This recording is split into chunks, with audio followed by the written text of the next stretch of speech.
नहीं के यहाँ ना खेतवा में घास उठा खाते आई रहनी है। हाँ सुनी कहाँ हम ढेले हैं देखी तो कहाँ ढेले मन जी मार कर यहाँ के झूठ अरे ले फेंक के नहीं आइली रे होली में तन चलिए रो बका में होली। हाँ होली में चली आई। होली में सबकर आदमी आ जाना घर और वो बने बाहर हम बात को हाथ आपसे।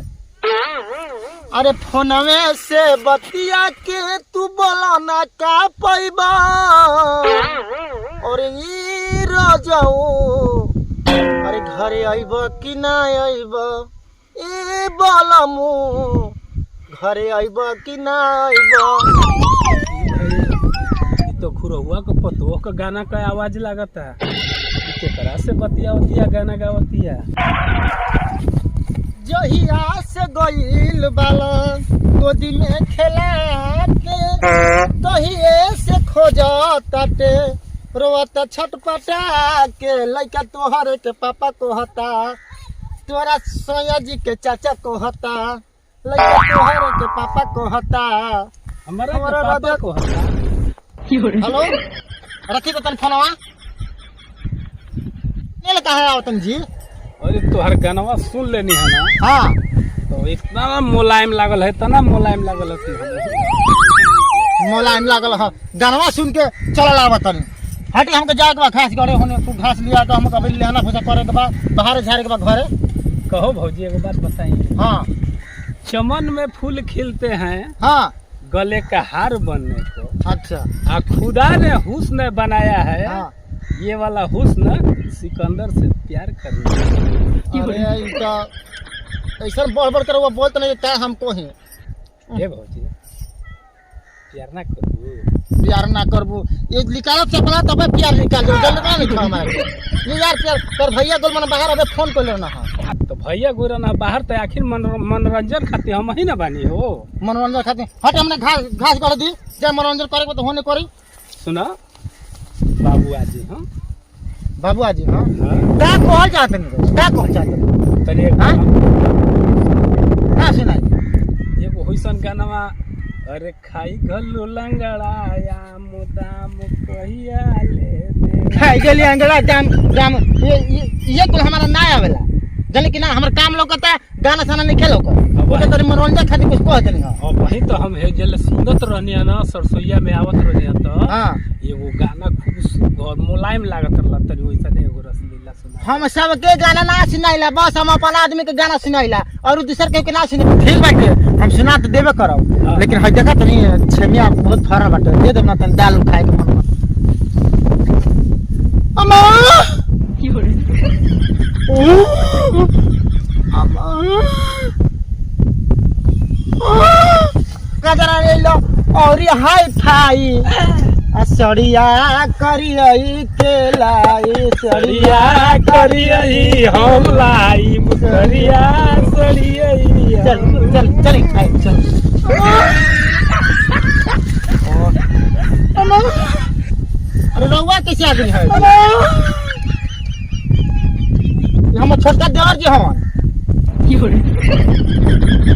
देवर हम तो हाँ हम छोटका देवर हवन ना और ना ऊ बात नहीं के जी वो बात नहीं के यहाँ तो ना खेतवा में घास उठा खाते आई रहनी हाँ सुनी ऊ बात ना अरे ना जी ऐसा बात नहीं के ऊ ना है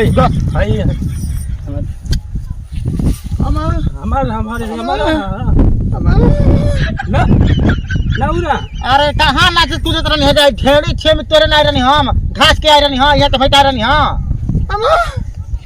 हाँ छेमिया देख खाती छेमिया देख खाती कहत नहीं यहाँ के हाँ जाए जाए जाए जाए बकरी घास के ना खाते खसी हे बा ले ली ना हम ना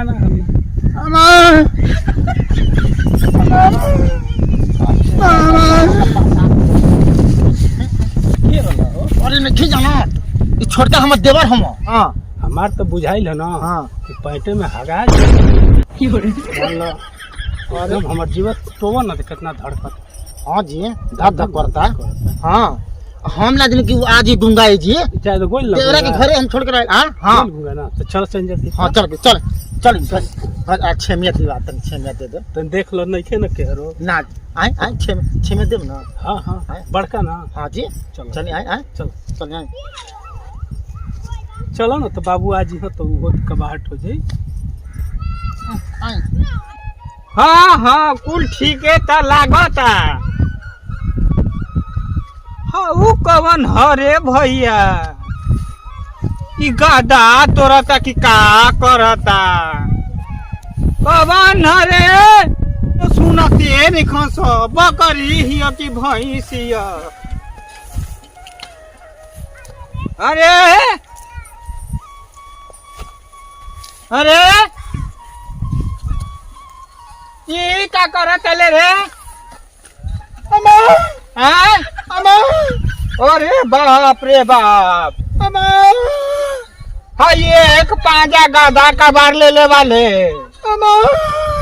तोरे हो घास कबारत हुए करे है में ढेड़ियो तोड़ ले वाले देखो तो लेकिन ना लौरिया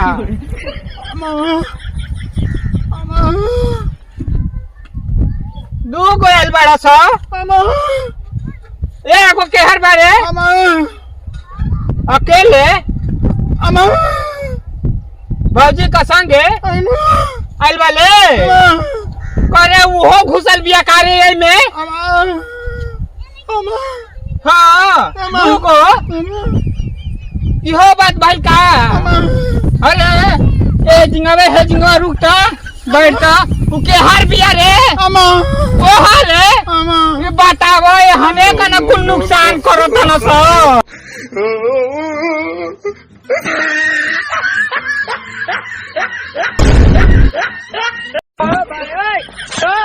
सखी बुढ़ावा भातर रोज रोज से जिया के ना बुढ़ावा भातर। सुना तारा सरे अरे हे हरिया कहां लुकाता ले अब कावा ने अपन माई के घुसौले वाले तोरा बुझाता हे हरा बाबू तोरा बुझाता तंचियो। अरे ना बाबू कवन ही अरे ओ गुरऊ का पतो ही हेलो देखो तो लेकिन ना रे ओके लिया का जी का हो गई करे अब कहे ढेड़ी कबर लिया ढेड़ी ना है बाबू घास बढ़त रही है ना अखिया से लोग तो ढेड़ी लगी घास हो। हां अखड़वा में काले ले रही हो। हां ना का कुछ ले बन जी फार में कुछ हो ना तोरे जी में काम बा ना ही आई रही है जब घास गड़े गुंगो इनकर देवरो रहा उ तो आइल तो हम तो चिंते न रहे उ काजी का कोत रहा हमरा समझ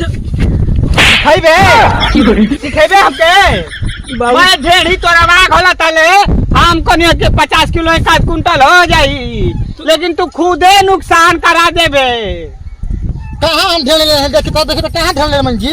हां मार के यहां तो झूठो का अरे ले फेंक के ना एली हरे अलाई सिखाईबी हमरे के फेंक के ले जादूगर चिल्ला बता के ए का खाली गलती बा ना बाबू तोर बेवत बा की खेतवा में हेल जेबी रोवे फार चिल्ला ढेर मेहरारू के फार चिल्ला बड़े घटिया मगो ना फार चिल्ला आदमी मेहरारू को ई ना बाबू कहां ले बली कहां बा छोड़ जी। अरे तू त लड़बे करबे करा और ले कुल त फेंक के आइली हो ना बाबू में फेंकला से का फायदा देख ला देखा है घास देखाई हम देखाइबे तू हमके नहीं हां ढेड़ी नहीं देखा निकाली है चपल यही से निकाली दे सुधरबे कि ना तू गला में लागू गाँव बोल दी ले कुछ सुधरबे कि ना रे अब ऐसा काम ना अब ना कुछ करो अब कुछ ना करो भगवा हो ही कहा कुल अपन माइल के लिया के तो खिया घल तोहरा तो चोला शरम बा बाप कितना मेहनत करता तोहरा ना बुझाई कुल लुटवा घल हिता नहीं ले ई बुढ़ौती में नाच कैले बानसन मैं है बतावा कितना बढ़िया लाग रहा। हम कितना खुश भइल बानी कि हमार लड़कियों तर चल जाई तो ओहनो का गड्ढा खा गलिया सर। ई कुल तो बात घलता एकरा तो जियो बुझाता। बतावा ए भैया हमार तो जियल नुकसान कर देले बड़ा सन। बतावा है बुढ़ौती में हमारा के दौड़ावता। हमार लुंगी धोती कुल खुल गए। आओ भेटा जा तो तोहरा आज हम पूरा कर देतनी। तू अपने आप के समझत का बाल। आवा घरवा अबे न करबा ना चार लरू मरनी ना तब हमके कही तू।